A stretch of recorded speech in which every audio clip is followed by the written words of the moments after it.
Hey guys, Chicken and Maine, aka Deboo, with a video forecast update. This forecast update effective around 11 a.m. Eastern Standard Time on Friday, June 3rd, 2022.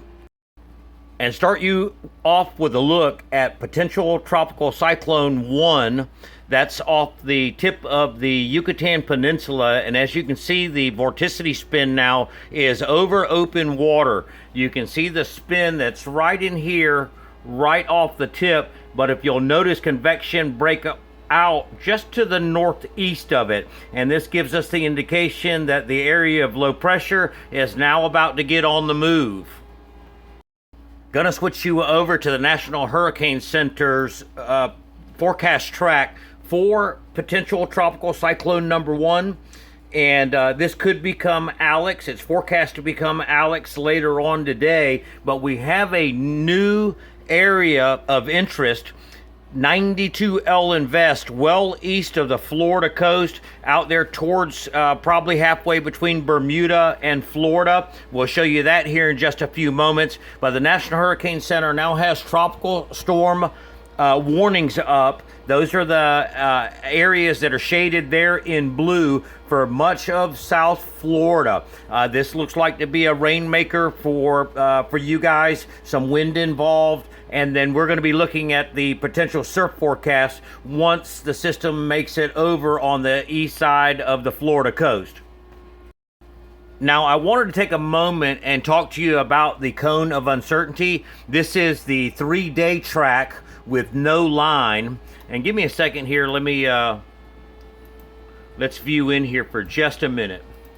And for those that are new to the follow or trying to understand the National Hurricane Center, what the cone of uncertainty means, that's in the area that's shaded in white here. The S you see here designates what the storm is forecast. So S stands for storm. If you saw an H here, that would be a hurricane.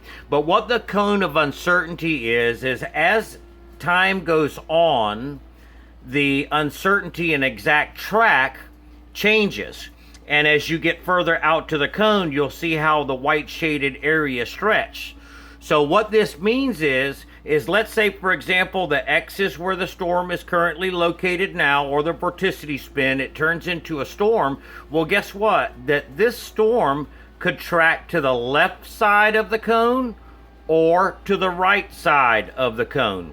It could go up in here like this, back down in there like this, back up like this, and back down like this. This would be like a wobble or something to that effect. So that's why the National Hurricane Center always says it is important not to focus on the exact track of the system, because if it rides the northern edge of the cone, if you think of circumference of storm, well, guess what? If the storm happens to track 50 miles north than what the models were showing or what the National Hurricane Center was showing, and you think about the circumference of the storm, well, now it starts to affect different people. Same thing if it tracks to the southern edge of the cone. You might get forecasted rain up in here, but because the storm took a further track, now you've got nothing but clear sunshine because you're on the northern edge of the cusp. You with me? So I don't want to spend too much time on the cone of uncertainty. We'll talk about that more when we get a more threatening storm later on in the season, but that's what the cone of uncertainty means. Okay, I'm going to switch you over to newly designated 92L Invest. The National Hurricane Center only has a 10% chance of development, but guys, it looks pretty good this morning. And there is the potential, or just the thought, that if you watch this little loop right here, you'll see convection is breaking out to the northwest of the center of rotation, and the little surface feature is right in here. Okay, and so this could actually become a TD based on current satellite imagery. This could actually become a TD prior to potential tropical cyclone number 1. Oh, sorry about that. Look, there's really no convection here. This is just starting to pop out. Now, because this has a larger envelope and more ingredients to work with, this will probably win out. But how crazy would this be if this turned into TD number 1 or turned into Alex, and then what we have over here in the Gulf of Mexico turned into Bonnie. It's just food for thought, guys. Just food for thought. But as you can see, convection is quickly trying to build over the center of rotation here. Now, it's unclear, this patch of clouds that's over here to the right, this system is not going to be a threat to land. It's forecast, if it becomes a storm, to be a fish storm.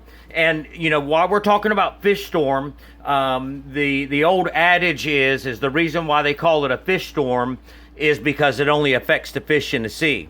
But guys, there are people that are on ships, on cruises, that work the maritime merchant marines, that just because you call it a fish storm doesn't mean that people can't get affected.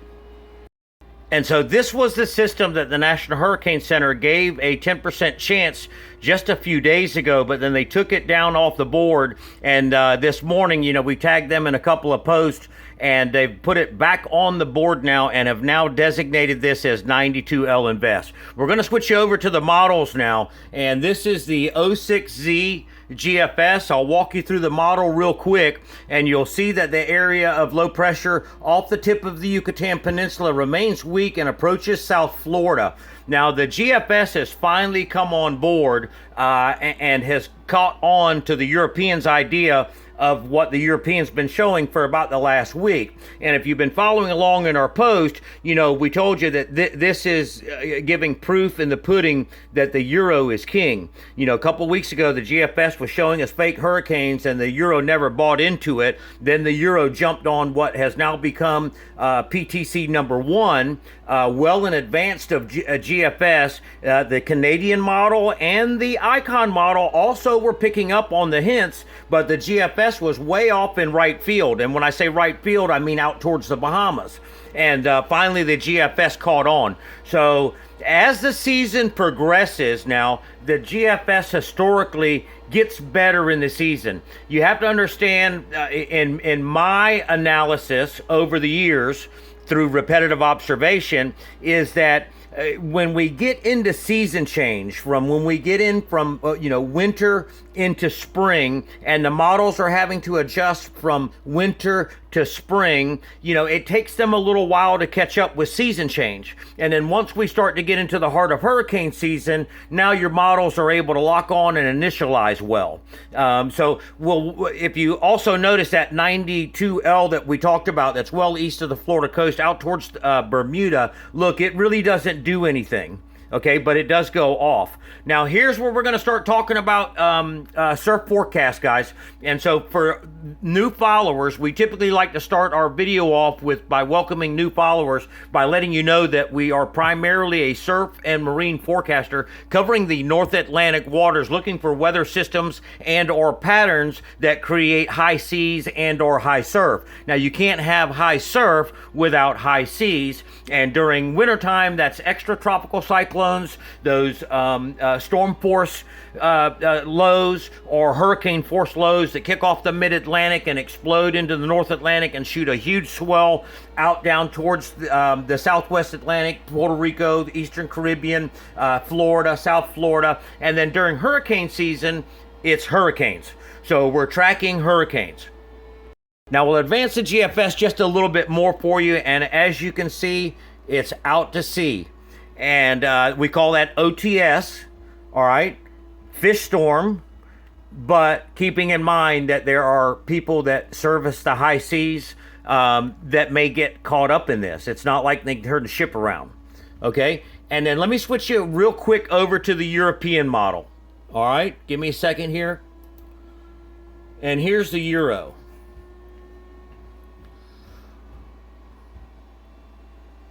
And guys, this is tropicaltidbits.com. You guys can go to the website, follow along. There's no hidden secrets, but you know, it is one thing to look at a model and another thing to be able to decipher what the satellite imagery is showing you. So just putting that out there. But look, it's how I learned. And if you guys are interested in learning this stuff, maybe you'll follow along. You'll pick up. It typically takes a season following us for a season to pick up on the gist of what we're trying to tell you. And as we advance the European model for you, the Euro is a little bit more organized as far as a spherical shape of the storm. European model making landfall in about 36 hours on Southwest Florida. Now, we did do a pinned tweet this morning, and we did mark our location. And if you look at Euro, now this is last night's run. 12Z hasn't run yet, either in any of the models, but we picked a Southwest Florida landfall about right in here, and then it's going to kick off Central Florida.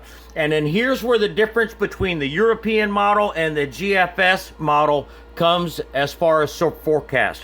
So I'm going to pause right here for a second and let those folks know that do not have a marine interest or a surfer, you can stop following the video at this moment, because this is where we're going to break. That storm is going to cross Florida and it's going to be gone, and then we'll worry about the next one coming up. So if you don't have a surf or marine forecaster, you're more than welcome to listen to the rest of the video, but I'm just telling you, if you could stop your worries there if you're worried that the storm is going to affect you in any way.